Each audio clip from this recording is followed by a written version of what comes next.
रोज़े ज़रूर असी रखते हैं लेकिन सिर्फ ऐसा नहीं कि रोज़ा रखेआ तो शाम टाइम असां दी अफ्तार विच असते दस्तरखान था सिर्फ पकौड़े और चटनी और यानी तुर्श ऐसियां चीज़ां जड़ियां असी पूरा दिन यानी असते दिमाग विच चल रही होनियां और असी अपने दस्तरखान को पकौड़े समोसे और चाट चना चाट ऐसियां चीज़ां तो बगैर यानी असी अपने दस्तरखान को बिल्कुल अधूरा समझते हैं और रमज़ानुल मुबारक के अंदर अक्सर ये चीज़ दिखे जुलदी है कि लोग जो है ना यानी पकौड़े समोसे चटपटियां गजामां को ना बहुत ज्यादा अहमियत देने और इस तो बगैर ये समझते हैं कि शायद रोजा जड़ा ना वो असां दा मुकम्मल नहीं होया और अस्ती अफ्तारी जड़ी है ना अज वो ठीक नहीं हुई लेकिन कदे असां ये चीज सोची है कि ये जेह्ड़ियां चटपटियां चीजां असीं पूरा दिन मैदे को खाली रख के भूखे प्यासे और शाम टाइम असां दी नज़र जेह्ड़ी होंदी है चटपटी चीजां दा फौरन होंदी है और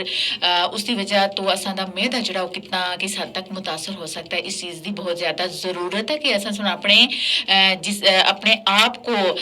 बीमारियों तो बचाने वास्ते असां सुन ऐसी सेहत बख्श गजावां दा इस्तेमाल करना कि ताकि असां दी सेहत को तवानाई भी मिला और असां दा निज़ाम जेह्ड़ा ओह् डिस्टर्ब भी जेह्ड़ा ओह् ना होवा लेकिन कोशिश करनी है कि सेहरी और अफ्तारी दे औकात विच ऐसियां गजावां दा इस्तेमाल करना कि जेह्ड़ियां जिस्म को तवानाई भी मुहैया करन प्रोटीन भी देवन और जिस्म को चाको चौबंद भी रखन और सेहरी दे औकात विच तुसीं क्योंकि शॉर्ट टाइम ही होंदा और उस टाइम मूड भी नहीं होता रात को अफ्तारी दे वक्त इतनियां तुरश और तलख चटपटियां चीज़ां खागा और कोशिश करनी है कि सेहरी टाइम फिर तुसां सुन दुद्ध दा इस्तेमाल करना और ताकि पानियां दी कमी ना होवे दही तुसीं खा सकते हो कोई फल खा सकते हो और अपनी सेहरी को बेहतरीन बनाने वास्ते ना और अपने जिस्म को तवानाई देने वास्ते जब तक तुसीं ऐसियां चीज़ां दा इंतखाब ना करसो ऐसी चीज़ां दा इस्तेमाल ना करसो तो फिर तुसां दी सेहत जेह्ड़ी है ना ओह् खराब हो सकदी है